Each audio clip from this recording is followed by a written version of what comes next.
Hey, you're listening to the Birth Junkie podcast. Get ready to dive into all things birth with me. We talk about all the hot topics from preconception to postpartum. I'm so excited for you to join me on this journey to realizing that we're all human. We all make mistakes and it's going to be messy at times. And we're all just kind of figuring it all out as we go. Now, if you're ready to hear raw, unfiltered, and real-life stories of struggles, triumphs, and learn a thing or two from parents and birth professionals alike, then come along as we navigate this thing called parenthood together. Hi, welcome back to the Birth Junkie podcast. I am here again with an episode that's related to Cesarean Awareness Month. I just thought it'd be important to kind of come on here and talk about some feelings that I've been having since I've been talking about and sharing my C-section stories. So I didn't realize that emotions would come up the way they have been since I have been talking about my C-sections. I don't know. I thought I did process my birth experiences completely, but obviously I have not, because I've been having feelings come up of like guilt and shame and just like thinking like, gosh, I wish I would have, I wish I could have, why didn't I? Like all these questions I keep asking myself. Like I listen to all these birth stories. I listen to birth stories all the time. And a lot of times I hear, these women say like, after my first C-section, I was like, oh no, I'm not going to have that experience happen to me again. So they researched like crazy and then ended up having, like this VBAC that, was their dream come true or whatever. And I don't know, it just makes me kind of sad that it took me 3 C-sections to finally see the light. And of course, I'm grateful that I finally realized that I could do better and I had options, but it just solidifies my thinking in that a lot of us feel like we don't have a choice. We feel like we don't have an option other than what is presented to us from our doctor. And unfortunately, our doctors don't really have our best interests in mind because, of course, they have like their own agenda and they have to look out for themselves. They have to do what they feel is, I would hope that they do what they feel is right, but that's not always the case because they don't want there to be like repercussions against them. Like say if they recommend like a VBAC and then, which is vaginal birth after C-section, and then something happens, like the woman has a uterine rupture or some other type of complication.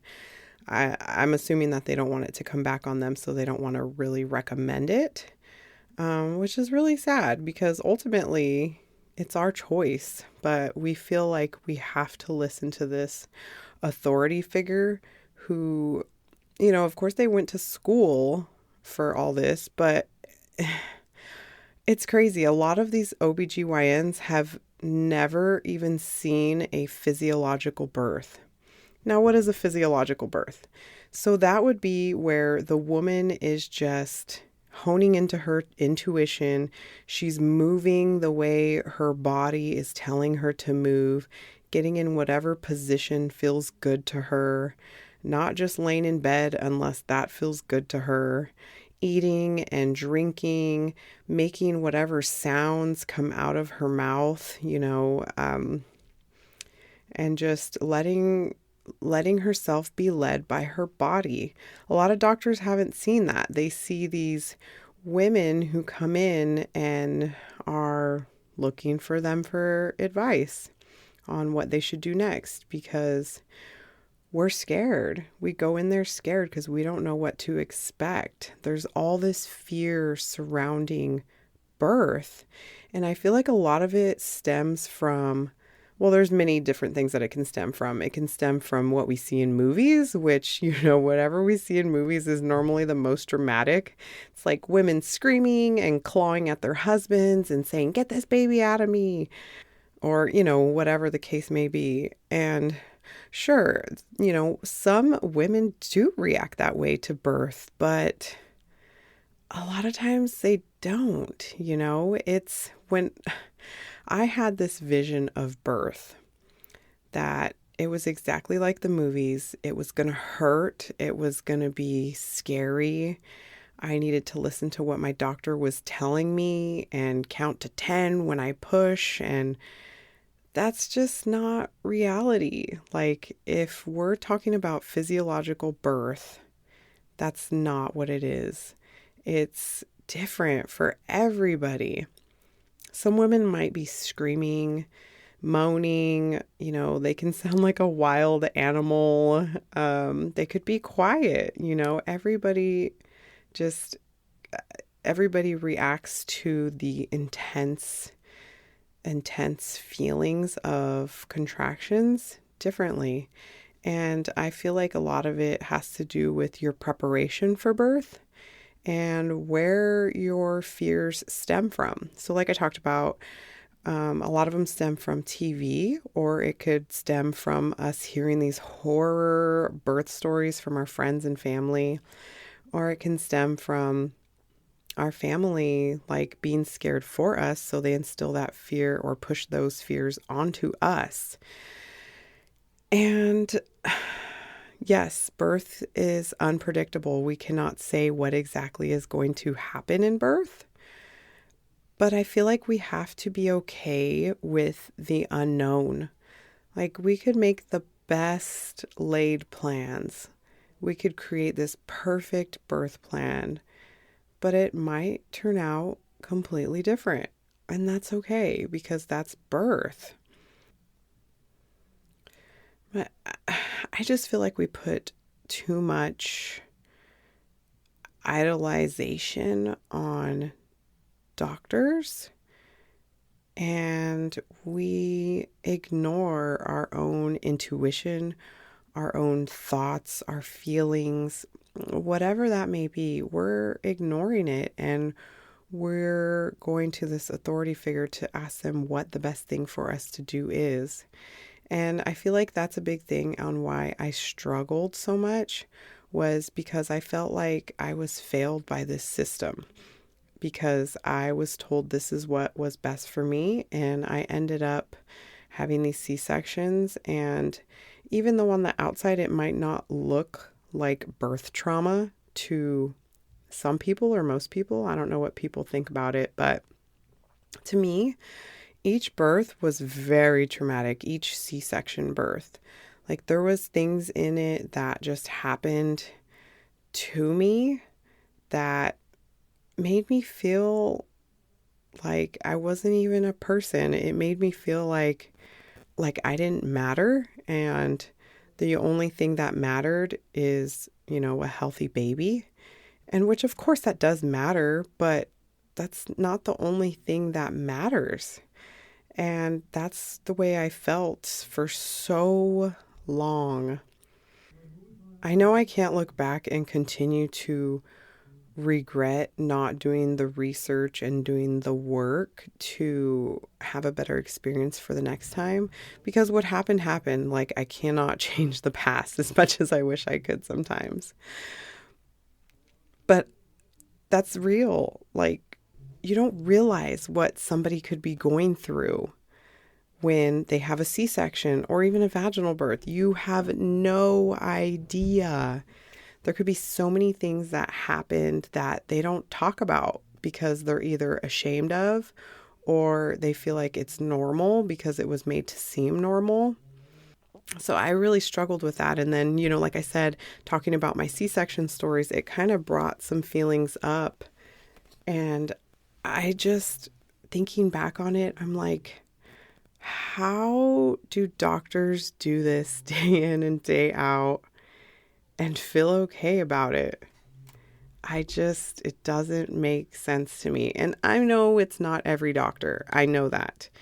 But the majority that I have seen personally or have heard about from friends, I'm just like, wow, they really just push their own agenda.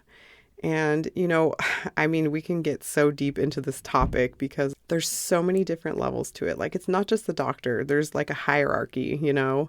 And ultimately, a hospital is a business. So a doctor has to abide by certain regulations, and it's pretty ridiculous. Like, having a birth in the hospital doesn't coincide with having a physiological birth. I mean, maybe it could happen, but I think you'd really have to fight for it, because I know even though I had my vaginal birth, which was amazing, it was an amazing experience, there was still certain things that happened throughout that birth process that I hated. I look back and I hated, which I'll dive into in a future episode when I talk about my VBAC story.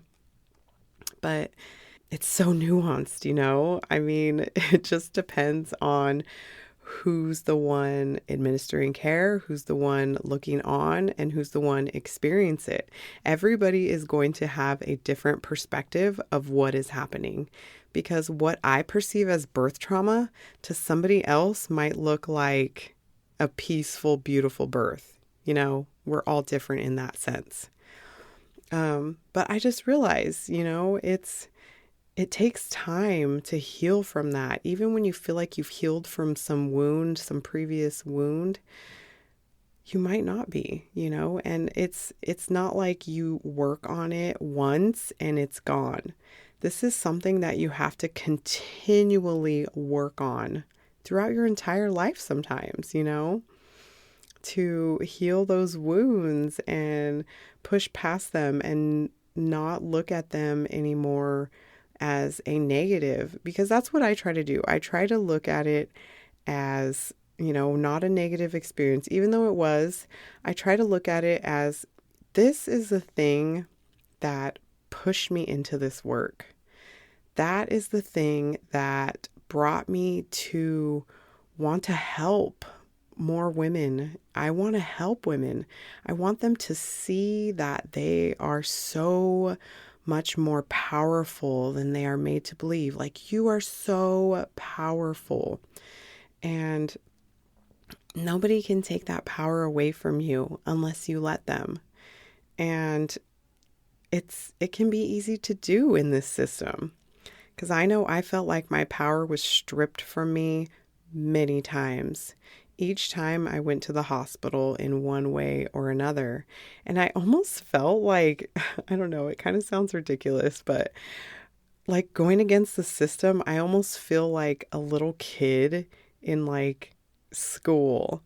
Like, I'm not supposed to go against the grain or I'm going to get in trouble, and it's weird to say that out loud, but that's the way I felt for so long. Like, I couldn't say no. I just had to do what they said because they're this authority figure. Even though I perceived my experiences as trauma, they were traumatic for me in different ways, I'm now trying to flip that and see the beauty in what it has brought me, where it has brought me to, because now I'm able to serve so many women. Like, even in just the past year, I have been able to talk to countless incredible women of power. And like, if they don't feel like they're in their power in some way, I've helped them or they've helped me. We've helped each other come back to that. And I think that's so important for us to do, is lift each other up. Like, let's let go of this stupid competition crap, because it's crap. Like, we're all here for the same reason. And why are we going to bash each other? Let's lift each other up. Like, we don't know what we're going through unless we talk about it. We don't know what others are going through unless we talk about it. You never know what somebody's story is. Because I know that nobody has known what my story is. There's even some things that I haven't even told Javi, my husband, who I've been with for 11 years, about my past. And I'm finally feeling okay with letting those things out and talking about them, because why are we holding this in? It is physically, literally making us sick. Why are we trying to uphold this perfect persona? It's ridiculous. Ridiculous. And I feel like I've done it for way too long. Like, yes, there's some people that really know my heart and soul, and I feel that. But I'm the type of person that, this feels weird being honest about it, but sometimes I only let you see what I want you to see, you know? And maybe there's more people doing that than we realize, but they just don't talk about it, you know? Because life is a journey, it's a learning journey. Nothing about it is perfect. It is so like out of this world that we even have this word called perfect. What is perfect? What even is perfect? Tell me. I want to know. Like legit, I want to know.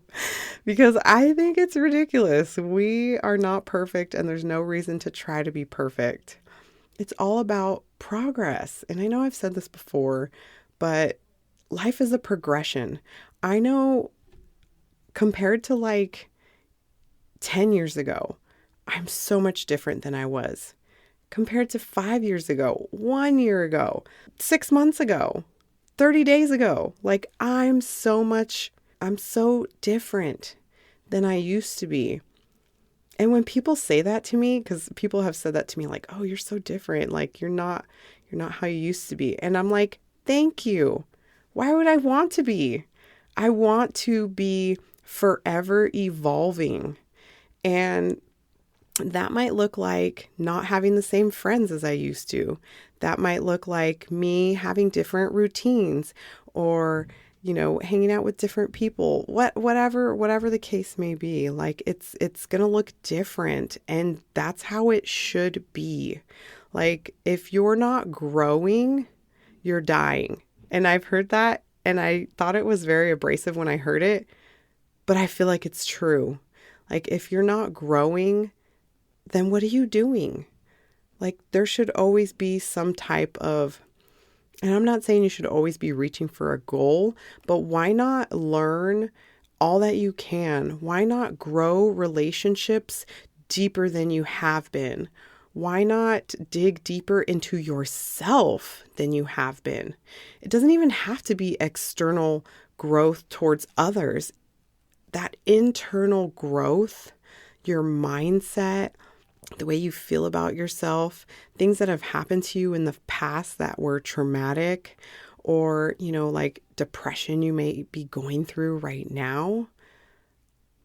Just be so brutally honest with yourself, because that's what I've really been doing lately, is just being so brutally honest with myself and really digging deeper into who I am. Because I feel like, especially as a mother, like after you have children, nothing is the same. Nothing. Like there's all this culture about like bouncing back to what we used to be. Why? Why would we even be doing that? We're forever changed. Forever. Like we are not the same person we were before we had kids. So why are we going to try to go back to that? Personally, I've been really digging into human design. And if you're not familiar, look it up. It's really cool. And I did the human design, which is, it's based on like your birth date and your birth time exactly to the minute. And it's like the position of where Saturn was when you were born. It's really in depth. You really got to read into it. But it gives you like what you are. And mine came out that I'm a reflector. So I'm going to let you go ahead and search into that, because I looked into it and I was like, oh my gosh, this makes so much sense. But anyways, like I've also been doing like going into my cycle. So I'm trying to really track my cycle just to see how my emotions are throughout my cycle, to kind of help myself navigate through things in a better way. Because if I know I don't know, more angry or not as creative at this time or this time, then I know that I'm not going to do this type of work, or I'm not going to go to this type of event, or whatever it may be, because I'm not going to put extra stress on my body or my mind or my hormones or whatever that may be. It's not for everybody, I get that. But for me, I've been just really diving into my body and how it reacts to the world, not just my physical body, my mental, my mentality, everything. And I feel like that's really helped as I navigate through my traumas that I've had. So I don't know if that might help you, but I just thought I'd share because that's been kind of weighing heavy on my mind as I've been going through this. And, it's been like a really crazy busy couple of weeks for me because, I'm constantly like recording podcasts. I'm creating an ebook, which I'm going to be, well, by the time this episode airs, it'll already be released. But it's a VBAC ebook. It's an in-depth ebook on how to have like a fearless VBAC. It comes with affirmations and some birth affirmation cards, as well as audio affirmations. So I've been working on that a lot. And then, just trying to be more present with my family and kids and gain more in-person clients, because I love the online space, but I love people. I love connecting with my community. I love being able to get out and kind of be out and about with other parents or people, friends, whatever that may be. I don't know where I was going with that, but I just had to let this out, which has been on my mind. All right. Well, I will see you very soon in the next episode. And if you feel like anything resonated with you, or you'd like to dig a little deeper into it, or you want to ask me a question about anything that I talked about, please don't hesitate to reach out. I'll link all the ways that you can contact me in the show notes so you can get a hold of me with ease. And also, I would love if you would rate and review this show. If you feel like this is an episode that you would like to share with somebody, then please feel free to. I feel like we have to get more of this normalization out there of it's okay to not be okay. And, nobody's perfect. We're all just trying to figure it out together. All right. Well, I will let you go, but I will talk to you very soon. Bye.